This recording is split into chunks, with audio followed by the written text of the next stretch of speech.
कुछ लोगों की मानसिकता ही ऐसी थी कि सेना मतलब नेताओं को सलाम करना, परेड करना।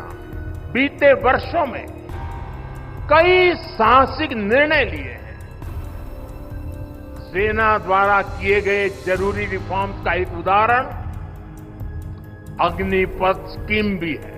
कुछ लोग सेना के इस रिफॉर्म पर भी अपने व्यक्तिगत स्वार्थ में झूठ की राजनीति कर रहे हैं। ऐसा भ्रम फैला रहे हैं कि सरकार पेंशन के पैसे बचाने के लिए ये योजना लेकर आई है। ऐसे लोगों की सोच से शर्म आती है। बीते वर्षों में कई साहसिक निर्णय लिए हैं। सेना द्वारा किए गए जरूरी रिफॉर्म्स का एक उदाहरण अग्निपथ स्कीम भी है। दशकों तक संसद से लेकर अनेक कमेटी तक में सेनाओं को युवा बनाने पर चर्चाएं होती रही है। भारत के सैनिकों की औसत आयु एवरेज एज ग्लोबल एवरेज से ज्यादा होना ये हम सबकी चिंता बढ़ाता रहा है।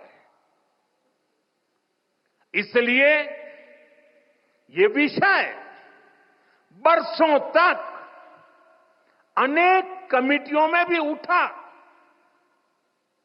लेकिन देश की सुरक्षा से जुड़ी इस चुनौती के समाधान की पहले इच्छा शक्ति नहीं दिखाई गई। शायद कुछ लोगों की मानसिकता ही ऐसी थी कि सेना मतलब नेताओं को सलाम करना, परेड करना। हमारे लिए सेना मतलब 140 करोड़ देशवासियों की आस्था। हमारे लिए सेना मतलब 140 करोड़ देशवासियों की शांति की गारंटी।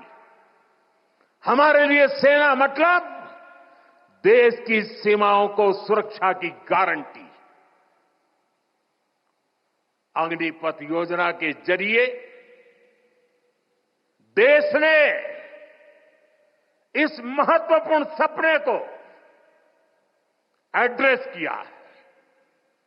अग्निपथ का लक्ष्य सेनाओं को युवा बनाना है। अग्निपथ का लक्ष्य सेनाओं को युद्ध के लिए निरंतर योग्य बनाए रखना है। दुर्भाग्य से राष्ट्रीय सुरक्षा से जुड़े इतने संवेदनशील विषय को कुछ लोगों ने राजनीति का विषय बना दिया है।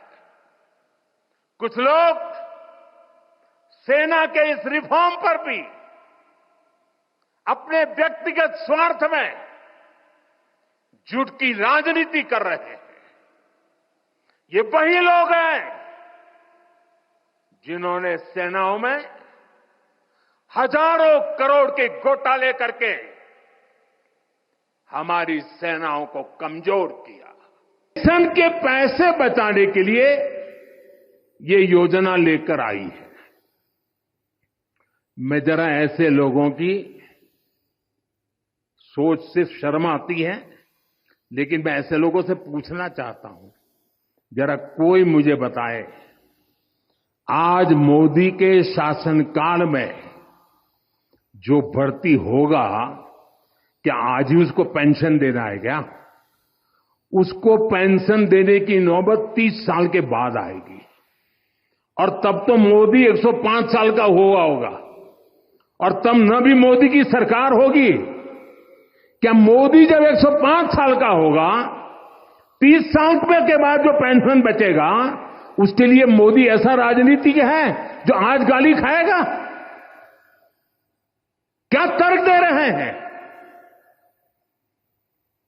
लेकिन साथियों, मेरे लिए दल नहीं, देश सर्वोपरि है।